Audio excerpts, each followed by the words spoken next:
defending the free market, and making the moral case for capitalism. The Justin Moore Show. Hey everybody, welcome to the Justin Moore Show, where we make sense of what's going on in this crazy, insane, out of control world. And just recently we had Donald Trump address Congress for the very first time. Of course, he is the 45th president of the United States. And, I started listening to the speech. I never kind of got through it, so I went and I pulled up the transcript and I read through it. So what I did is I pulled several quotes from his speech that I think kind of, basically, if you didn't listen to Trump's speech, this kind of narrows it down. So yeah, I'm not going to be playing sound bites. I'm just going to read a few quotes to kind of get you a feel for what Trump talked about. I mean, there's some things that are, again, it goes along with this nationalist sort of vibe that Trump has let off ever since he was running for president in the Republican primary. But I want to make something very, very clear. I don't know if maybe I haven't made this clear enough, that, I think Donald Trump definitely has these dictatorial, totalitarian sort of leanings. But if you were to ask Trump, like, hey, do you plan on becoming a dictator? He would say no, and I think he'd be telling the truth. Like, I don't think he realizes what's going on. Like, he wants to do what works and just kind of going with the flow. But all these sort of things that are going on, the sort of way he acts, even though he doesn't necessarily mean to do this, it's the way we're headed. And you look at how, people are responding to Trump. Okay, yeah, you got the media bashing him, and the way that Trump attacks the media, it's like, what? How long is it going to be until, you want to silence the media? You don't want any opposition? Or like I heard Donald Trump in a recent interview, he made a comment how, hey, we're going to become a one-party state. And he's saying, hey, I don't want a one-party state. I want the Democrats to do okay. Like, I don't know. All these sort of things. It's just amazing. You're watching this, and then you look back what's happened in history, and it's kind of scary. But just the average person out there, they don't see it. Or some of these things that sound like, yeah, here's finally a guy who supports the United States of America. He's not weak. He's not apologizing for America. I mean, that's kind of where the conservatives are going to come from. If I had to guess, I'm sure that's what Hannity has been stressing on his show, how he's not apologizing for America. And I haven't heard Hannity in a long, long time, years and years. And I would bet money that that's exactly what Hannity's saying. No question about it. So anyway, I'm just going to read a few quotes here, and I don't know how much I'll react. Actually, maybe I pulled more quotes than I want to read. I really don't know what the heck I'm going to do here, but I just want to give you guys kind of just this. I want to give you guys a vibe, and maybe kind of we're going to critique a little of what Trump has to say, and I guess let's go with the flow here. So here we have Trump. He starts off towards the very beginning of the speech. He's like, a new chapter of American greatness is now beginning. A new national pride is sweeping across the nation. So there's an example right there of what I'm talking about. That nationalistic sort of, we're trying to bring everybody together. I won't get into that one too much. Okay, now the next one here. Crumbling infrastructure will be replaced with new roads, bridges, tunnels, airports, and railways gleaming across our beautiful land. Our terrible drug epidemic will slow down and ultimately stop. Okay, so we already know Trump is setting up because he wants to do his $1 trillion infrastructure spending bill, which he gets to later on here. I'll actually read that quote. But here, and of course he brings up beautiful land. He always has to stress the word beautiful. He's going to build this beautiful wall. But I like how, our terrible drug epidemic will slow down and ultimately stop. How is Donald Trump going to stop bringing in drugs? Well, see, this is what's also really scary. So we have the nationalistic sort of things we get from Trump tied in with this police state mentality. And so I actually have a quote that gets more into this war on drugs thing just a little bit later. So just listen for that here. Okay, let's just go on to the next one. The stock market has gained almost $3 trillion in value since the election on November 8th, a record. We've saved taxpayers hundreds of millions of dollars by bringing down the price of the fantastic new F-35 jet fighter, and we'll be saving billions more dollars on contracts all across the government. We have placed a hiring freeze on non-military and non-essential federal workers. Okay, well, since our what is it? Our budget's around it's around $3.8 trillion, I think. So, saving billions of dollars really isn't that much. I mean, it's great to try to save money where we can. Sure. I know. And yes, of course, he uses the word fantastic to describe the new F-35. And okay, the hiring freeze really doesn't amount to much, but sure. Okay. Like I said, we'll take what we can get, but it's not like there's anything meaningful in terms of spending cuts, which is what we need. If we want to really divert this crisis that's coming our way, that I've talked about on my show for a few years now, we need to drastically cut the size of government, and we're not doing it. We just continue to add to the national debt, which we have to reverse that. We actually have to shrink the government. But no, we can't just slow it down. We must shrink it. When you balance the budget, what does that mean? That means you're just pausing. You're not growing the size of government. Things are maintaining status quo. That's just balancing the budget. That is how far away from being conservative with our government by actually, getting to a small government like us libertarians want. No, we're not even close to that. Okay. Now, when I was bringing up earlier about that police state sort of mentality tied in with the nationalism, listen to this. I have further ordered the Departments of Homeland Security and Justice, along with the Department of State and Director of National Intelligence, to coordinate an aggressive strategy to dismantle the criminal cartels that have spread across our nation. We will stop the drugs from pouring into our country and poisoning our youth, and we will expand treatment for those who have become so badly addicted. Okay, so Trump's saying, hey, I have the Department of Homeland Security, Justice, Department of State, Director of the National Intelligence. He's coordinating all these peeps together so they can dismantle these criminal cartels. And so that's how they're going to stop the war on drugs, by just having the government becoming more and more of a police state, just going after the bad guys. It's the the old Western sort of, it's the good guy versus the bad guy, the black hat versus the white hat sort of, good versus evil mentality. But how has the war on drugs worked since the 1980s? Actually, I think it was it Richard Nixon that really started the war on drugs anyway? But anyway, think about this. There was actually Tom Woods. He had a former judge on his show. This is going back, I don't know, probably 2 years ago on his show. Incredible interview. And this guy, as I said, he's a former judge, and he actually used to be a huge supporter of the war on drugs. Well, he decided hey, look, it doesn't work, and he's actually a pretty strong libertarian guy, and he's completely against the war on drugs now. But he described in a story, I'm going to totally butcher this. Gosh, I have to go back. I can find the exact quotes. I'll have to do that.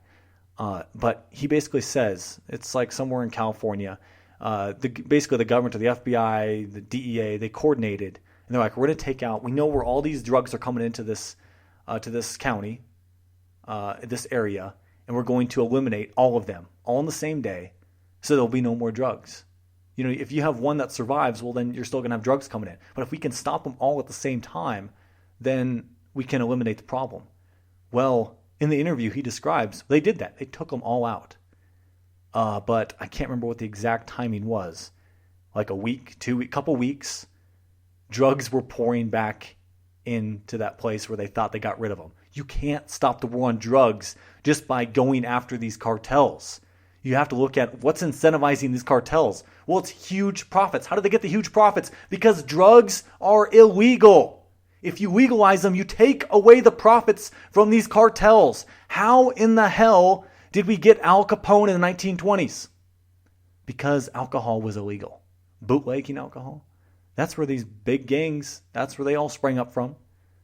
And then alcohol was a lot more dangerous when it was illegal. Okay, yeah, we did have the government purposely poisoning people, trying to get them, which is pretty sick. But then also we had moonshine. Alcohol became stronger because if you're trying to transport it, don't you want it in the smallest form possible? So you're not going to be lugging around a bunch of rum chata, even though rum chata tastes awesome. And it tastes like you're not drinking anything. It tastes like Cinnamon Toast Crunch. But there's not all that much alcohol in it compared to, say, drinking, like an Everclear, and you can get more bang for buck. Like if you're trying to get drunk, okay, just stick to Everclear, and it has no taste to it. You can mix it with anything. We have so much evidence that shows how the war on drugs, the government has inflated the problem. Oh, they had good intentions because you're right. Because Trump is right. Hey, look, we don't want the youth being poisoned by drugs. Drugs are horrible. I don't endorse drug use, but it's the unintended consequences of big government. Yet again, is evidence in that. Now, I went off on a little more of a tangent than I wanted to. Actually, wait a minute here. I guess I see I have another quote here that ties in with the war on drugs and the wall here. Here, let me just read this. For that reason, we will soon begin the construction of a great wall along our southern border. It will be started ahead of schedule, and when finished, it will be a very effective weapon against drugs and crime. As we speak, we are removing gang members, drug dealers, and criminals that threaten our communities and prey on our citizens. Bad ones are going out as I speak tonight and as I have promised. Okay, again, that's just what I was getting to on my little rant there. How here he thinks just by removing gang members, going after these drug dealers, these criminals, building this great, beautiful wall along the southern border, that's going to halt all this drug traffic. No, it won't. Especially when, what good is this wall going to do? Didn't I just talk about, was that last week's show or was that 2 weeks ago? How they're going to have flying drone taxis in Dubai by this summer, 2017, where someone can actually sit in a drone and drive. So couldn't you just fly over the fence, haul drugs, or have little drones that can hold, so many pounds of whatever drug you're trying to haul across, cocaine, whatever? Yeah, the wall is not going to stop the drugs, especially with these drones. Well, during the Super Bowl, what the heck was that? Was it a flag, the U.S. flag that was up in the air? That was thousands of drones that made that up. Drones can be programmed. It's all by GPS. If you're a cartel, you want to have your drugs at some drop-off point, you can set the drone to drop off in a very specific location. I mean, the wall is not going to stop anything. I tell you, what the hell? I don't know what these people are thinking. It's amazing. But of course, even though I agree with conservatives in general more than, say, liberals, here the conservatives, when Trump says things like this, clapping their hands. Oh, yeah, look at this guy. Tough on the war on drugs. Yeah. And then you got, what's his name, as Attorney General, Jeff Sessions, which he's always been a huge proponent of the war on drugs. He wants to ramp it up, and he's Attorney General, which is kind of scary. So, I mean, we're getting people in these positions of power that one of the few things that Obama did right, kind of leaving the states alone. That's why there's been, marijuana legalization in all these states. Because the Obama administration just kind of stood back. They actually kind of believed in states' rights for a second there. So you got to give the Obama administration a little bit of props there. I can't really give them that much credit for much of anything, but there they go. Obama, I gave you some credit.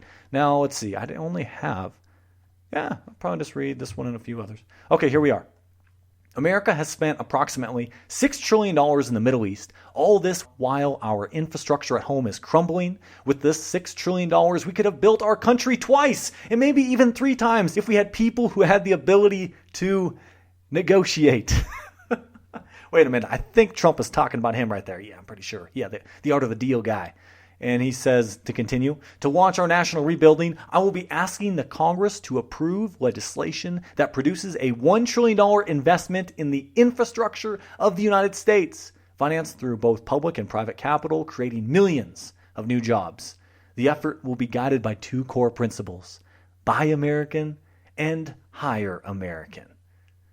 There we are, folks. Okay, yeah, he's pointing out the problem. Hey, look, so Trump is actually onto something there. Talking about our foreign policy. We've spent $6 trillion in the Middle East. But hey, look, let's just spend it here at home. Okay, sure, that could be a little bit better. But how about let's just not spend the money at all? How about give the money back to the individual? Let us spend our money how we want to. Because you government peeps will just piss it away. I don't care how good you are at negotiating. Trump, are you going to negotiate with every construction company out there? Trying to get the best deal for each freaking highway in the United States of America? No. This is the joke, okay? And of course, Trump has his little line, Buy American and Hire American, which I brought up that line during Trump's inauguration on January 20th. He used that, which is more of this, sort of nationalist, trying to get all the people behind him. And so he wants to pass through his $1 trillion infrastructure bill. So that's just more of the problem. And that's what I said, even though there was all this optimism before Trump was inaugurated. Oh my gosh, he's bringing this new accountability to government. He's actually going to do good things. as opposed to what Obama did. But no, what he's going to do, he's going to grow the size of government, which I told everybody on my show here from the very beginning. To get out of our problems that we face, we have to shrink the size of government. It didn't matter who's going to be elected because they're both, if it was Hillary Clinton as president instead of Trump, she would grow the size of government. Well, probably a little more than Trump. But either way, here's all these little Republicans who were seen as, so against big government when Obama was in power. Oh, what Obama's doing is horrible. Now that they're in power, they act just like Democrats. This is where we're at today, my friends. This is why I have no faith in any of these fools on Capitol Hill. These little douche clowns. Now, okay. I just have, okay. I'm almost done here. I just want to transition here and just to what Trump kind of gets into healthcare a little bit. And he brings up 5 things he wants to accomplish in regards to healthcare that he thinks will improve it so we can get rid of Obamacare. But instead of reading those quotes, I'll just overview them just for simplicity's sake here. But he says, mandating every American to buy government-approved health insurance was never the right solution for America. The way to make health insurance available to everyone is to lower the cost of health insurance. And that is what we'll do. Okay, so the question is, President Trump, how are you going to lower the cost of health insurance? Is it by, like Obama's solution with Obamacare was, let's have the government step in and pay for it. Because we got to make health insurance more affordable. But we've seen with people's premiums, my own premiums shot up. I had to drop the insurance company I was with and switch to a cheaper, Christian sharing insurance to make it cheaper because my premiums went up. I guess I didn't calculate it. It was huge. It was a huge increase. It was probably like 50%, something like that. It was insane. And here I am, a single guy in my 20s. Why is my health insurance like $300 a month? And I had a high deductible too. It was like, I can't remember what it was, like $5,000, $10,000 deductible. And I was paying, my bill went up to $300 a month. That's insane. Okay, well, anyway, here in the speech, Trump is like, okay, we have, and this is actually what he says, here are the principles that should guide the Congress as we move to create a better healthcare system for all Americans. So his point 1, he's like, okay, basically, we need to keep pre-existing conditions in place. And then his second point, he's like, okay, we need to have tax credits so people can purchase health insurance and have health savings accounts.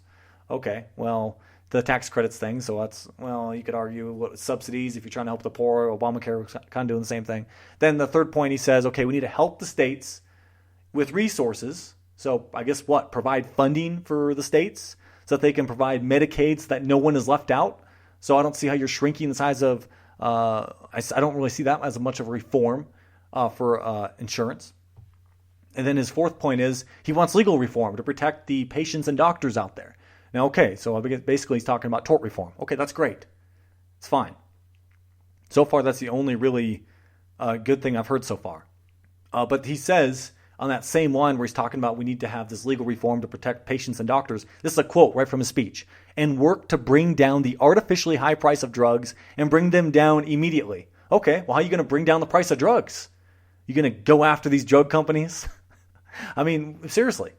You're going to have the government, I mean, what is the government going to do? Put the boots on the neck of these drug companies? Or are you actually going to reduce the regulations it is to and shrink the size of the FDA and the power of the FDA so we can actually get a lot more drugs through? We can have more competition. I hope that's what he means by that, but I kind of doubt it. And then his final point to basically make so we have a better healthcare system here in the United States, he says that we need to allow Americans to purchase health insurance across state lines. Okay, that's great. So of all the points, almost all of those are horrible, except for, having more competition among the states, buying between state lines, tort reform for doctors, and the health savings accounts. Okay, that sounds great. Everything else, keeping pre-existing conditions in place, well, you can't really allow insurance to work when you keep that in place, right? So it's like you're keeping a lot of Obamacare there. So it's just really, it's the Republican form of big government healthcare. There's not going to be this big change that everybody thinks. And, I think that's really all I wanted to address on today's show. Just kind of pointing out in his speech, giving you a general vibe, just the nationalistic police state sort of vibe I got from that speech. Then that what he brings up with healthcare. Okay, yeah, Obamacare is bad, but hey, look, here's my proposal, which sounds quite a bit like Obamacare, just a little bit of a tweak, And actually, I was thinking on this episode I was going to talk more about like what is really driving Donald Trump. There is something I want to do. Maybe I'll do it next week's show, because I was thinking I was going to do it this week's show, but you know what? Maybe not. Let's just wait off till next week. I think I have some analysis of understanding what Trump has been doing, his first month in office, how he's come across as relatively conservative. The people who were the never Trumpers, as they call them, look at Trump. He's going to be this huge government guy. He's talking like he's going to have these, a great conservative pick for the court, but that'll never happen. But it seems like he did do that. Seems like he's coming through with a lot of his campaign promises so far. But I think I have a way to talk about what's driving him at this point and kind of understanding what he's doing and what he will do in the future, and just kind of like what his strategy is. And I don't hear it discussed anywhere. And I actually think it'll be very beneficial. And of course, we'll tie it in. And actually, I had an article I was going to talk about on a few episodes ago, talking about the millennials. So maybe I'll tie that in. Who knows what I'm going to do. But I think I want to do something like that. So anyway, guys, if you can go to my website, go to justinmohrshow.com. More is spelled, of course, M-O-H-R. And catch up on old episodes there. And for some reason, iTunes only has like 100 of my episodes when I've done. I think this is like 131, I believe. So yeah, catch up on my old episodes there. You can buy your Amazon goods through my little link there. I get a small commission back. It costs you nothing extra. Join Tom Wood's Liberty Classroom. Make yourself a smarter libertarian. Or if you're a conservative, you can have a better understanding of history. There's classes on logic taught by Doug Casey, the legend Doug Casey. There's just so much great material there, and it's all for a very, very low price. And I'll send you my bonus episodes if you sign up through my link for Tom Wood's Liberty Classroom. So if you guys can do that, and just tell people about my show too, let them know. We need to bring more people over to our side. I guess, there's so much more we could talk about in regards to the libertarian message, and who knows? I think I might tie a bunch of that in maybe next week's episode, I think. And we'll have some economics tied in there. Not to worry, my friends, because I want to always keep a focus on economics on the show. But anyway, guys, that's all I have for you today. I will talk with all you guys next week, and I'm looking forward to it. This is Justin Moore, signing off.